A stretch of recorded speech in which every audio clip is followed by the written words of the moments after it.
Gave you up. We'll bear it all right now on High School Stories, Scandals, Pranks, and Controversies. My school is so boring. When is something interesting gonna happen? Someone's gotta shake this place up. Someone's gotta shake this place up. Give us something to talk about. Something to talk about. Something cool. High School Stories, Scandals, Pranks, and Controversies. Everybody loves a good halftime show, but the football fans in this next story got treated to a very special, stripped-down version thanks to a few scandalous seniors. We've got the naked truth about this high school story right now. Welcome to Palos Hills, Illinois, a quiet, leafy green suburb just a stone's throw away from the busy streets of Chicago. 1 second you're in the city, and then 2 minutes later you're surrounded by forests and trees. There's a lot of parks. There's tons of trails where people are always jogging. And not far from those trails is Amos Alonzo Stagg High School, where the name of the game is football. Amos Alonzo Stagg was the football coach at the University of Illinois. Football was always a really big thing in school. Everybody goes to the Friday night games. You just meet up with everybody that you know. The vast majority of the people who went to the game, they just went to have fun. That's John, Stagg High's #1 funny guy. John is a big jokester. He's a kid in school who's always messing around. And you'd never catch John without Daryl and Brian, his stunt-pulling sidekicks. All right, Daryl. Sexy shot. Sexy shot. John, Daryl, and Brian, they were always just thinking about the next prank.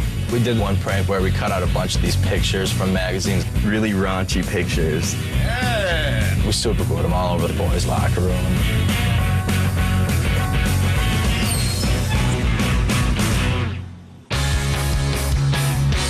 Now it was time for the guys to do the ultimate prank, this senior prank. So John got Brian and Daryl together to see what kind of ideas they had. I've got this perfect idea. How long has it been since you ever heard of streakers? About 30 years. Exactly. Let's bring them back. Old school. I will plan it. I appreciate it. Me, him, naked. Running at homecoming. Homecoming was always a big deal at school. There was definitely a significantly larger amount of people at the homecoming game, so we thought it would be a really good target. All right. Plenty of time. Let's do it. All right. The very next day, John put the mayhem in motion, and the first part of the game plan was to scout the football field. I went out to the football field with my digital camera, and I took pictures of the area. The football field itself, the stands, everything that would be a factor in the running and the streak. I wanted them to run across a certain section of the field. I picked the 10-yard line because security was not around the 10-yard line. I noticed that there was a section of the fence that was just short enough to hop, so they could easily escape.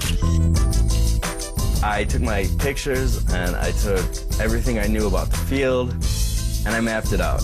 I had almost all the details worked out, and then I realized that we needed someone to drive a getaway car. The next day at school, John sought out a little help from his closest confidant. Lucy, we need your help. What's up? Okay, we're doing a prank. Homecoming football game, halftime. During the cheerleaders' routine, Daryl and Brian are gonna run naked across the field. We're gonna do this, and we're getting away with it. We need you to drive the car. If he ever does something that he's putting his heart into, he's gonna pull it out to the T, no matter what happens. All right, yeah, so I'll do it. See ya. Yeah, I'm in. Awesome. I'll do it. Yeah, you're in. I'll do it. Awesome. It was a great feeling, a huge boost of confidence for me to know that people would trust the plan. With the getaway girl on board and the mission all mapped out, the gang met up at John's house after school for a pre-prank planning session. So, here's the plan. First, we're gonna come in here. Here's the entrance. And then, we're gonna take our seats. Once the 2-minute warning comes, we are going into the bathroom. Daryl and I would go down and we go to the bathroom and change. We would put our clothes in the bag. Now, Lucy, where do you play into this? Well, after they're in the bathroom, you'll wait and take the bag from them, and you will just get into the car. Brian and Daryl would then wait for the band to get off and the cheerleaders to go on. The cheerleaders would start, and that was the cue for Brian and Daryl to run across the field. Now, at that time, I will be over here on the other side of the field if the security guards are there. I'll create a diversion to get them out of the way. After they ran across the football field naked, I would be waiting so they could just jump into the car and we go on our way. It was just a clean in and out. All right, awesome. Everything was set for the stunt to come off without a hitch. Now all the halftime hooligans needed was a few props for the prank. The shopping trip was definitely a riot. Oh, right here, yes. What do you think, man? You like him? Yeah. You don't know who I am. We bought blankets to cover ourselves with after we had ditched our clothes. I got a great idea. We need Vaseline. Okay, Nice. you're gonna take it. Take the Vaseline, and you're gonna put it on your arms, on your legs, all over. So in case you get caught, you can get away. Sweet, Peter. Good idea? Yes. We're gonna need a lot of it. Yeah, I do. Vaseline's disgusting, but I thought if it's gonna save us, if it's gonna do the trick, we'll go for it. Awesome. All right, give me all you got. Give it to me. All of it. I want it all. When we checked out, it was very awkward. Like, why would these guys be buying all this Vaseline? We had to kind of just grin and bear it and walk with our heads down as we walked out of the store. I was really starting to get pumped up for it. We were ready to go. Coming up, will the guys carry out their streaking shenanigans? So I'm like, wow, I gotta perform in front of all these people. Or will they get sidelined? The only thing that ran through my mind was, I pray that some little punk does not come up to us and just rip the sheets off.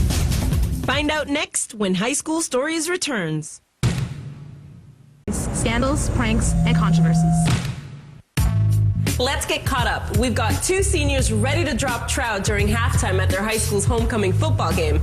They've stocked up on props for the prank, and now it's time to do the daring deed. Let's see if they can pull off their clothes and the saucy stunt.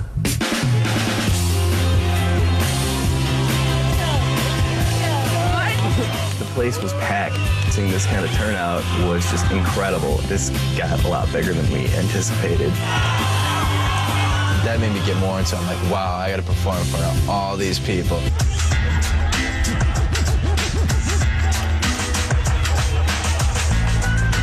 It felt like the clock was ticking backwards so slow. I could not wait for halftime. And that's the 2-minute warning, folks. This is what we've prepared for, and this was our cue. Our hearts were pounding in our chests.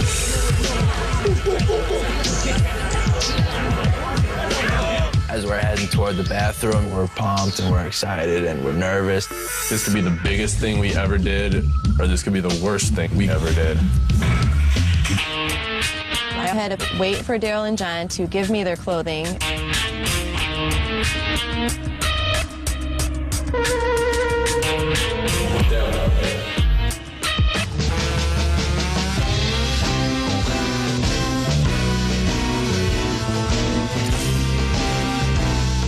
Vaseline was god-awful, but I thought, okay, someone tried to grab us, we could probably slip out of the grasp.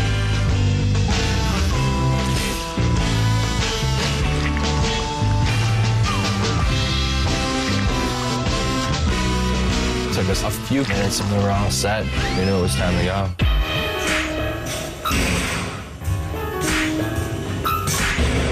They handed me a bag, and I walked nonchalantly into my car. Lucy hurried off to drop their clothes at the designated spot and wait in the getaway car while the guys took their places at the starting gate. People didn't bother us. The only thing that ran through my mind was, I pray that some little punk does not come up to us and just rip the sheets off and just ruin our prank. While the fellas worried about flinging off their clothes, John was dealing with some unwanted company. I was on the other side with my friend. I looked, and I saw a security guard. I had one eye on him, and I had one eye on Daryl and Brian. I knew if Brian and Daryl ran across, then this guy would tackle them, and we'd be done. We'd be caught. I needed to do something. I told him, hit me as hard as you can. I'm like, I don't want to hit you. And he's like, come on, we just got to fight.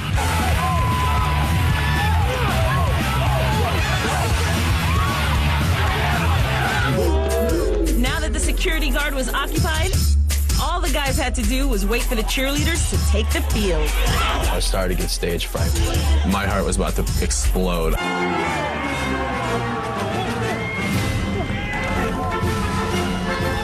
I don't know if he said it or if I said it, but it was basically like, we better do this now or never.